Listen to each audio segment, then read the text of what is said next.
Hello and welcome to another Tuesday night fighter practice discussing Pell work. Tonight we're going to be taking some of the skills and some of the things that we've been doing in the previous weeks and putting it together with a slightly different thought process. Previously we've been talking about various shots and the ways to get to various positions on the Pell by stepping. Footwork is very important with SCA fighting. This is what will quite often win you the fight, because when an opponent tries to strike you, you're not there, or when the opponent thinks they've got a guard in a certain spot, you'll be able to get around it. However, footwork is not just being able to move around, walk in, walk out, position yourself. There's a couple of key things that we want to work on as we're doing our footwork.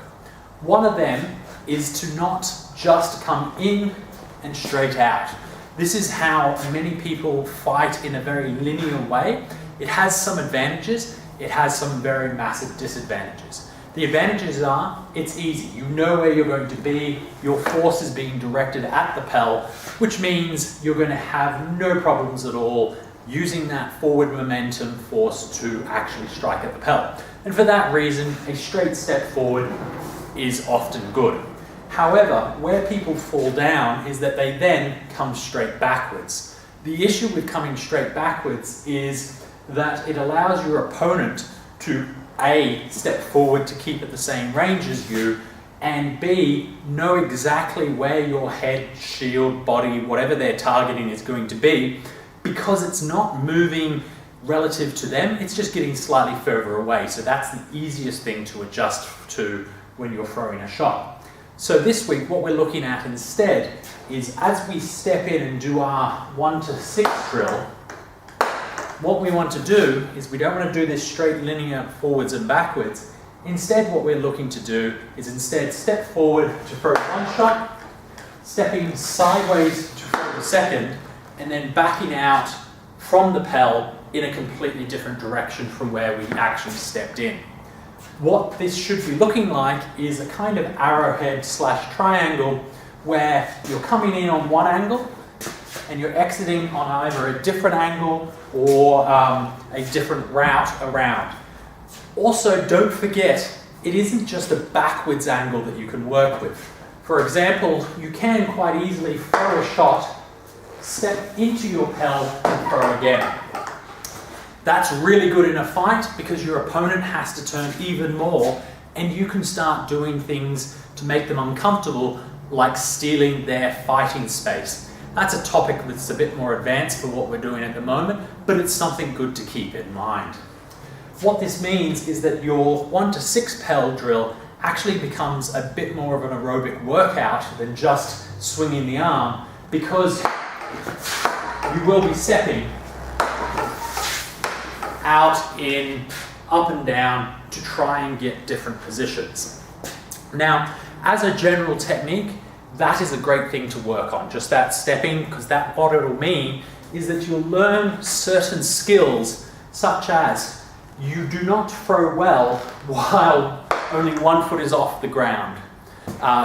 You only don't fight well when 1 foot is off the ground. You need to be placing the second foot onto the ground simultaneously as you strike.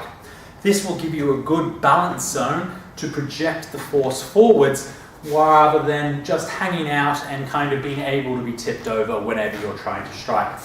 It sounds really easy, but what it does take is a slight timing where your footfall, if you want to get deep on your opponent, you're having a big foot step, but also your throw needs to occur slightly later to allow for that step, so that the strike and the step are occurring simultaneously. Whereas if you're doing a small motion, then you can do these small kind of punches. The next thing to think about with all this stepping is that as your distance to the Pell changes, so does the kinds of shot that you can actually deliver successfully to the Pell. What I'm talking about here is things like full rotating snaps have to land with this end part of the sword.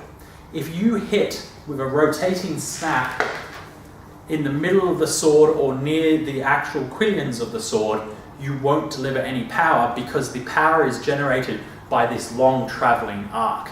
This section here is not moving very far at all. However, what you can do is if you strike close to the quillions because you need the space, if you do a cut where you punch through the Pell, you can still generate and deliver as much power into your opponent as you would with almost any shot. One of the ways I think about is the snap with the rotation delivers power in a nice, clean, straight line. As in, it's a single line that goes through space. Hopefully, my opponent intersects with that line and I get to deliver power to it. If I don't get him to intersect with that one thin line in space, I won't deliver correct power to my opponent and they won't feel the shot as good. However, a cut where you're punching through the opponent with a strong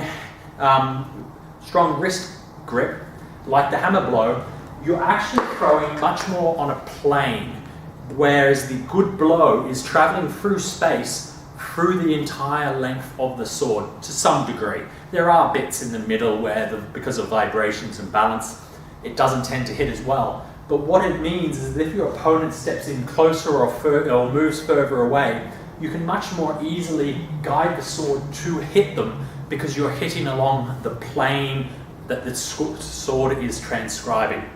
There is a third kind of shot which we haven't actually gone into, but it hits much more in a single point mode, whereas if your opponent moves left, right, backwards, forwards, and you don't adjust the shot for that, it won't hit good at all. That's why we tend to leave that style of throwing to much later in drills, rather than bringing it out right at the start, because it's very easy to not hit someone well. So what we want to do is, if we are moving our second shot to be much closer in, such as this, we then want to change the style of shot we're throwing. For example, here, a straight hard wrist cut into the leg will deliver good power. The other thing to think about is when you get in this close to your Pell, when you have to then move to the opposite side, likewise, you need to think about how that sword blade can change sides when you've lost all this space that you're moving through. This is why moving backwards and forwards, stepping around your Pell is very important. It allows you, while there's no pressure of actually fighting, to figure out what zones are taken up. For example, if I just do a straight flick over, you can see here, I can do a bit of a throw, but this zone in front of me is quite open and useful. However, if I do a whack to the back of the head from in close, and I want to go to the opposite side of the head, I have to get the sword up, over, back, and then throw again. Or I can drop it down, but then I actually run into problems with my shield. So it's getting used to these positions while you're in close, while you're not able to get the full motion that you're used to outside.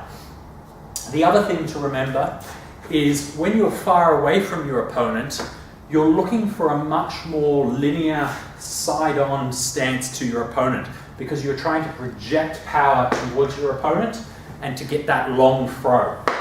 And they likewise will be trying to do similar things to you. There's not a lot that it's easy to get deep around the sides on a faraway opponent. However, as you step in closer to your Pell, to your opponent, you want to start thinking more square, side-on kind of motions, because you can't project far through the center, because that is running into your opponent. And so instead you want to think about throwing out and around. This is where those wraps and such that we've been practicing come in, because they get us out and around our opponent to still deliver a good throw against them, but also to help us get around this traffic zone in the middle. Really, there's not a lot that's coming through this traffic zone except for short first percussion point hits, or if you throw that arm out really wide so that you can get that tip back in line to actually come down the center. Again, not particularly easy. You have to also be careful of some shoulder and wrist motions doing this, because there is a lot of fulcrum kind of strain there. but what it does mean is the shot selection that you can do while in close or while far away changes greatly. And so what we're looking to do is to think about those shot selections, think about doing that 1 to 6 drill, but also getting this motion in, stepping left or right and out again, rather than straight in and back. All right, have a go with that for this week. Next week, we'll look at another couple of shots which can be introduced in certain circumstances, and yeah, go from there. Have a good one.